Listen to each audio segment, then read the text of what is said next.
The other day, I woke up from my 5-hour midday hibernation to find that I was displaying symptoms of chronic testosterone deficiency. It had gotten so bad that I had even uploaded a Genshin Impact video. Jesus Christ, what have I done? There was but one game to cure this terrible illness I suffered from, a title which even listening to the soundtrack alone sprouts hairs on your chest, Doom Eternal. But of course, I couldn't play this game like a normal person, no. I had to install as many stupid and game-breaking mods to my game before playing it to satisfy my rotted Gen Z brain. We begin on a title screen that has definitely not been tampered with in any way, and go to select our difficulty. Ultra Violence probably sounds the funniest to say out loud, so we're gonna go with that one here. In the first age, in the first battle, when the shadows first lengthened, one stood, forged in the fires of Supreme. He chose the path of perpetual drip. With boiling blood, he scoured the earth, seeking vengeance against all that is whack. He wore the crown of the Night Sentinels, and those who witnessed the sight of his fit, name him the Drip Slayer.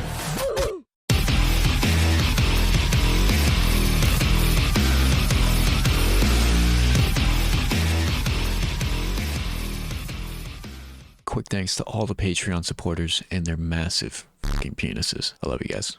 We arrive in Portland, Oregon and begin culling the local population of Roblox avatars and cosplayers who could not commit to one character to dress up as, taking their toy boxes and red glowing pages as spoils of war. We conduct an impromptu raid on an individual suspected of a truly heinous crime. Unhand me now, Otto. Your drip is whack as What are you talking? After exploding this man with our with our gloved hand, we pocket his head as a snack for later and go outside to see the current situation on Earth, which has deteriorated drastically since the great Crunchyroll rapture of 2054 that released the demonic beings once confined to their mold-infested rooms upon the residents of the planet. During our journey, we find a remnant of the anime sights of old, which will only be sitting on my gun as a cosmetic because aiming down sights is for fucking nerds. Moving forward, we stumble into horrific things that a lesser man would stop in his tracks at the sight of, but we tread forward in our size 17 Tims. We drip and tear our way through Portland and eventually find a portal leading to the lair of the newly elected hell politicians. We then ascend this very unsafe and mechanically impossible elevator upwards. Whoever shit in the shower, Jared. Literally, what the f are you talking about? That's disgusting, dude. It's not disgusting, it's a waffle stop.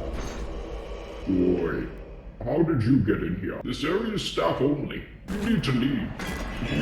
Oh my god, is that Steven? You failed the drip check. You can't just go around murdering public officials for not having drip, you goddamn freak. Yes, I can. No, you can't. Yes, I can. We return to the Fortress of Drip to prepare for our next outing. Unfortunately, upgrading our kit will be slightly more difficult than usual, as the Crunchyroll Rapture has scrambled any and all text in the universe into Uwu language. Heading back into the fray, we stumble into the first of several mods that I don't recall installing, as well as a creature that can only be described as a TrollKnight. After dispatching more minions of degeneracy, we enter another building with pointlessly large doors, which seems to be the architectural trend in this dystopian future. In this building, there is a noticeable lack of demonic beings. Eventually, our drip begins resonating with the floor and a golden ball presents itself. Pretty impressive, right? What? Keep standing if you like kissing boys.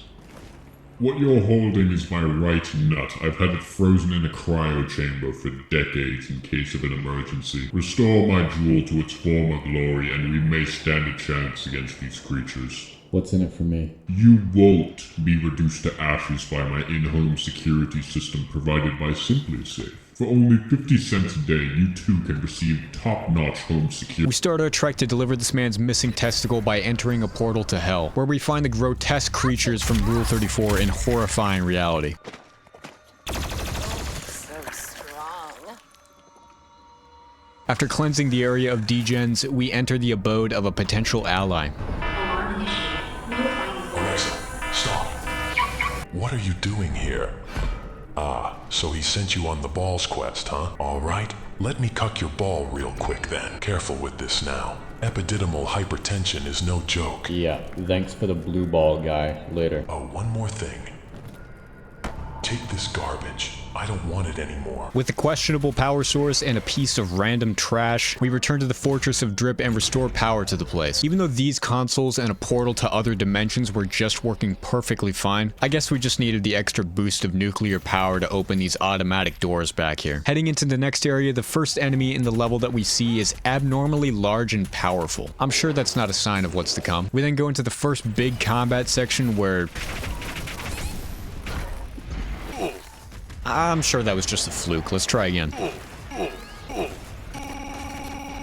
If you have a keen eye, you may have noticed that there are different enemies on screen after each of these deaths. This is because one of the mods that I've installed is a randomizer that makes it so pretty much any enemy can spawn in any area where normal enemies would appear. Oh, an imp normally spawns at this spot? Yeah, we'll just put a cyber demon there. Have fun. I'm sure you can imagine that me, someone who has never played Doom Eternal before and has no idea how to deal with these late game enemies who normally spawn pretty infrequently, ran into some issues going against 9 of these enemies at the same time on Alt while Violence difficulty, with no health, armor, or weapon upgrades, and a rapidly developing migraine from staring at my screen so intensely that I now see a crosshair photo bleached into my vision whenever I blink, until finally, God smiled upon one of these attempts.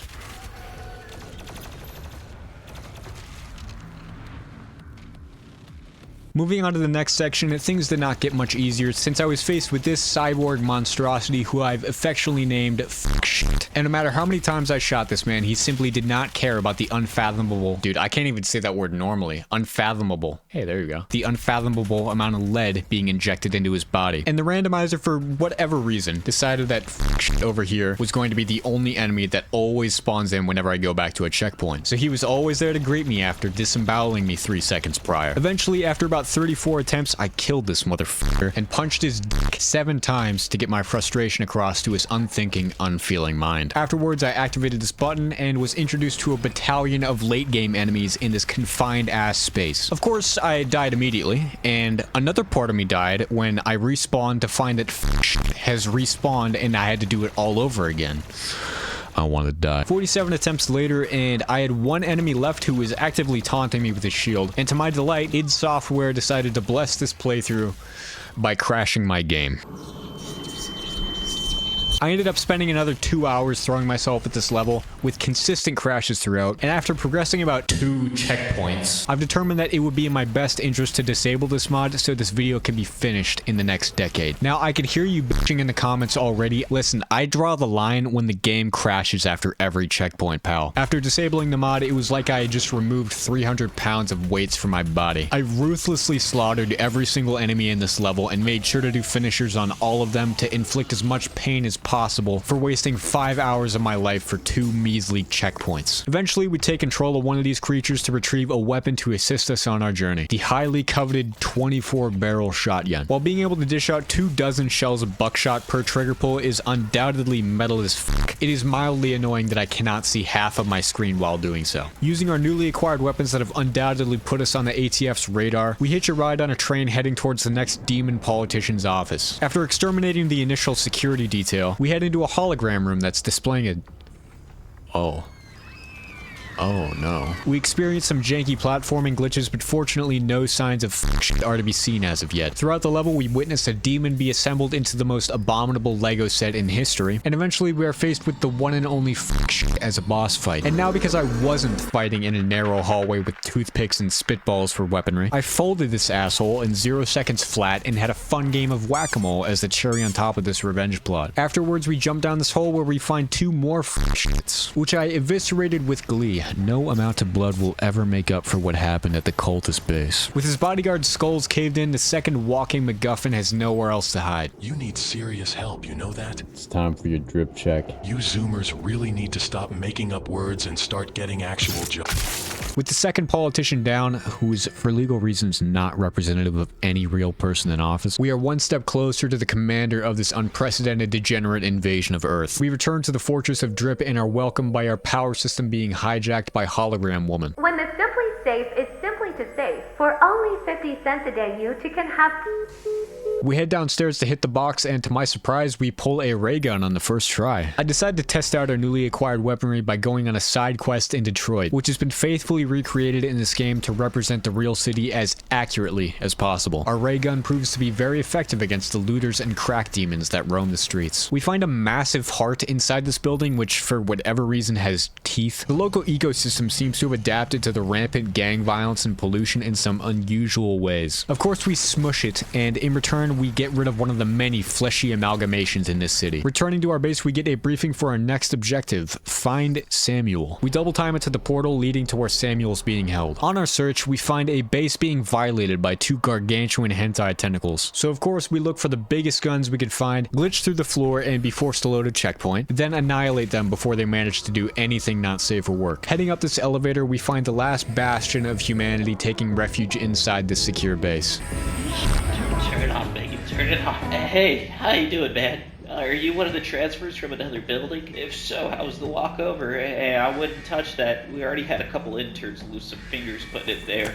Alright, cool. You do you, I guess. I guess I'll give you a tour then. Here's the robot guy that we found the local school children playing with. He's in pretty bad shape, though. The slightest bump could completely... Okay. After destroying company property, a red portal opens and a man steps out with abnormally large purple veins, which are definitely the weirdest thing about it. Not his lack of head or anything like that. We throw Microsoft Sam into our blue portal and prepare to face off against this foe. However, while this man was out of frame, he completed his transformation into his true form of Spongebob SquarePants. We dispatch his summoned minions before thoroughly pummeling his sponge body into submission. We triumphantly return to the Fortress of Drip and assimilate our new robot companion into our ship. Hello? Hello, is your mom home? I want to speak to her. Basically, there's this like really big cool gun, and your guns need it to kill stuffs. Not shot, wiki, that ass. Heading to the Mars base, we make contact with humans once again, who are all taken aback by the absurd levels of drip that are emanating off of our body.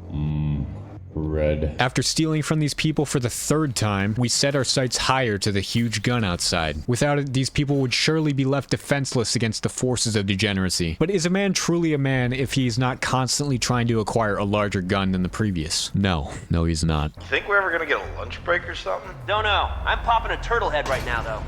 Oh my god! Hey, Revenant! You done, bro! We gotta call a meeting! Jesus Christ, why did I have to get paired up with you? We take the controls from this man who has clearly been browsing too many live leak videos, and as an avid watcher of Sonic fan dubs, we begin pissing on the moon. Anyways, after watching this cannon shoot floating rubble for 5 minutes, great use of ammunition, guys. We're really bringing the fight to those space rocks. We shoot ourselves at these conveniently shaped rocks and do some platforming that gave me flashbacks to this Spyro game that nobody except for me enjoyed. Eventually, we make our way into the hole that we shot into Mars and find a portal at the planet's core. Science is a lie. Planets don't have metal cores, they have portals to other dimensions in the middle. On the other side of this portal is Sentinel Prime, where we find guards whose job is to stand here all day and wait for someone to walk through a portal. Except this guy, he checks his invisible watch and opens a door for people. We have a flashback complete with amber filter before moving to the next room where time is running out. Use code SIMPLE to get your first month of SIMPLE. we make our way to an arena where we find the final politician waiting for us. We smash the shit out of his bodyguard and finally confront him. What you're doing is illegal.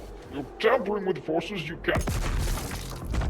Afterwards, we are confronted by this very useless security detail who waited until after we killed their boss to storm inside the arena. Being threatened by pointy sticks, we take a portal back to the Fortress of Drip, which seems to have developed a pest infestation while we were away. After a 15-second extermination break, things are restored back to normal with one of the relics that we stole from the museum. Except this time, the lights are all red. Wow, spooky. We head to our next destination with the guidance of Microsoft Sam. So like there's this cool sword over here you gotta get because like it's sick as don't break it though cause my right hand is busy right now. After cleansing the area of its resident animated characters, we have a dip in some yummy green water. You can really taste the plutonium. We then open this door into... What? the f? We are pulled out of oblivion and into a cutscene where thankfully the floor is actually visible. We eventually find the sword Sam told us about, however we break it because no one tells me what to do. We begin our search for the replacement part for our sword, and thankfully we find a suitable power source in the form of football, which the sword absorbs entirely. All we were missing now is the blade. We head down to forge our sword, which burns so hot that it has seared even its own texture off. We test out our new blade by cutting many a demon in twain and head straight into hell to bring the fight to Degeneracy's front door. Walking into the green beam that definitely had me skeptical of whether it was the right way to go, we failed the easiest platforming in the world not once, but 3 separate times. Then stumble into a ritual being conducted by the worst evil of them all, TikTok. This is going to be so cool. What are you doing in here? We let our intrusive thoughts win and stab the beating heart on the table with the garbage the blue ball guy gave us. You have no idea what you have released into the world. We align some RGB rings, which creates a portal back to Earth where the creature escaped to. On our way back to the portal, we're stopped once again. Not one step closer. Earth will crumble to dust against the might of Chika. Who? Chika, the bringer of... Who the f*** asked? With the physical embodiment of short-form content dead on the floor where it belongs, we can now head through the portal without being sidetracked for an hour scrolling through horrible content on our phone. Back on Earth, we see glimpses of something awful roaming the city of LA. We tear through the degenerate spawns in the city to get closer to the bigger threat. Eventually become face to face with the ultimate evil, the culprit behind the complete destruction of LA, the icon of sin, anime schoolgirl. Of course, we couldn't let this evil continue existing in our world, so we get to work.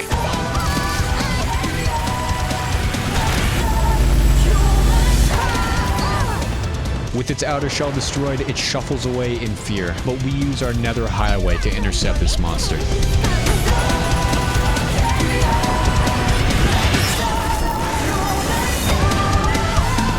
With the scourge known as anime killed, the Drip Slayer's journey comes to a close, and so does this video.